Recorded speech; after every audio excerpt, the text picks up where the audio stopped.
की जय, श्यावर रामचंद्र की जय। भरत प्रिय रामचंद्र की जय। नारद जी तो उनकी है ना, हे माता बहनों हिमाचल ध्यान से सुन, तोर बेटी के एक ठन कई ठन नाम से जाने जाही होला नहीं का नाम उमा अंबिका भवानी औ कैसना तो सब लक्षण संपन्न कुमारी और हो संतत पिय ही प्यारी। तो जो बेटी है कन्या है ये सबों प्रकार के गुण से संपन्न है, सबों प्रकार से सुलक्षण से संपन्न है ना।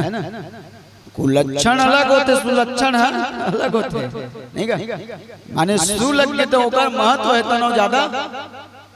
बढ़ जाते जैसे कुमारी और सुकुमारी। हाँ तो हम संबोधन शब्द लग जाते तेल सब प्रकार के सुलक्षण से जितने भी लक्षण होते एक स्त्री के अंदर जो गुण होते सब गुण है तो एक अंदर में भरे है। आजकल सुने ना तुम गदगद हो गए काबर सबो चाहते कि मोर बेटी बेटा है तो गुणवान होए नहीं का टिप टाप में रहे नौकरी है चाकरी है कौन चाहते मोर बेटी बेटा छरी चरावे की कोनो नहीं चाहेगा नहीं चाहबे नहीं चाहे कोनो नहीं चाहे सबो चाहते को कर बेटी बेटे तो पढ़ लिख के गुणवान बने नाम कमावे गांव का नाम रोशन करे माता पिता का नाम रोशन करे और जब कोनो बेटी तो अच्छा काम करते तो ओकर बाप का सीना फूल जाते माय डॉटर माय गर्ल्स मोरे बेटी हरे ऐसे जीवन भी है नहीं का औ आस्तिकन में इकर मन के इंट्रोडक्शन है ना बड़ा विचित्र रीते कोनो सगा आए घर में और लइका के नाक कान बहावत है और दुरिया इशारा करी ऊपर माता लेके साफ वाफ करके ला वो लइका के नाक कान साफ करके लाही काजल पाउडर लगा के लाही तब ओकर बाबा बताते मोरे नतनी हरेगा मोरे नाती हरे ऐसे तो सब चाहते कि ओकर लइका तो सुंदर होवे सुशील होवे सब प्रकार के गुण ओकर अंदर रहे होए संतत पिए ही प्यारी औ कैसना ते तौन अपन पति के प्यारी होई माने मन क्रम वचन से अपन पति के सेवा करी औ सदा अचल यही करे यही बाता यही ते जसु पिए हैं पितु माता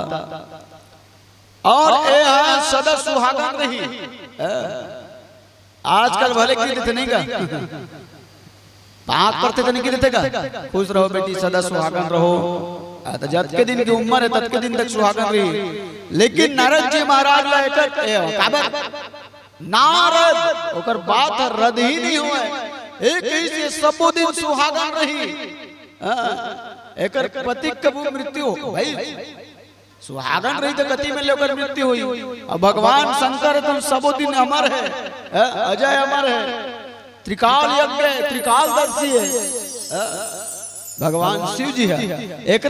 महादेव के थे और देवता मतलब महादेव नहीं कहा मतलब देव वर्ष के थे लेकिन एकर में महादेव जो देवों के देव महादेव और इतना बोला भंडारी एक लोटा जल सबो समस्या के हल एक ऐसा मोही जब तोर मन में नहीं रही छल